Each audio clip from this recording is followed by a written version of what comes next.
Ang nurse na parating pumupunta dito at tatayo lang sa may gilid.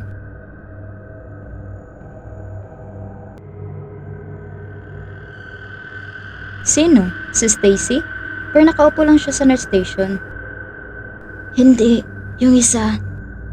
Pero wala namang iba dito, kundi kaming dalawa lang. Biglang nagtaka ang matanda.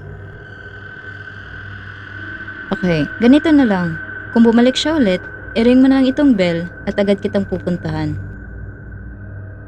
Tumangaw ang matanda at bumalik ulit sa nurse station si Sheila.